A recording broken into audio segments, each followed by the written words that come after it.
Hi, I'm Boris the Bee Guy, Forest Beehive Apiary, Central Maine. After a long, brutally cold winter, the first warm spell can't come soon enough for my bees and me. The bees are flying. Out of 6 hives, 4 colonies have made it through the winter without treatments and without supplemental sugar feedings. The remaining 2 colonies, which were still alive in mid-February, did not make it. And it's 100% my fault, a beekeeper error that I'm determined never to repeat.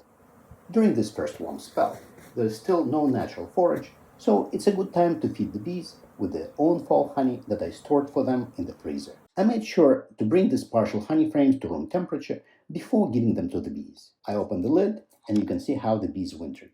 In a heavily insulated 1/3 of the hive with a volume of roughly 10 gallons or about 40 liters. There's a sackcloth pillow filled with raw sheep wool. It sits on the top of a folded army wool blanket. A tight-fitting divider board is also insulated with raw sheep wool wrapped in a towel. With this extensive insulation and reduced volume, the setup mimics how the bees winter in natural tree hollows. For this colony, I will feed this frame of partially capped honey. I open the divider board, and as the bees come out, I calm them with some lateral smoke, disrupting the alarm signals. It works like a charm. I slide the divider board away to make space for an extra frame. Using a capping fork, I lightly scrape the wax cuppings of the honey frame in a horizontal direction, so there's less honey leakage. For now, I'm scraping only one side of the frame, the inner side.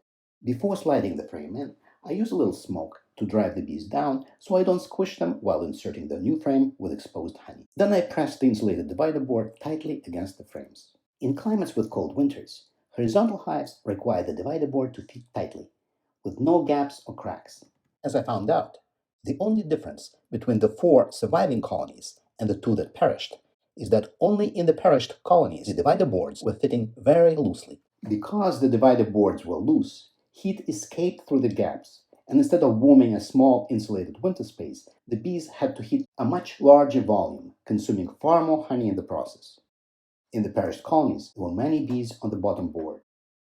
And this is what remained of the winter cluster, a classic sign of starvation, with bees' heads deep in the cells. There's no band of honey above the remaining bees. Even though there is honey on the side, in brutal cold, bees can only move upward because the heat rises and gradually melts the wax cappings. You can see the green marked 2024 queen.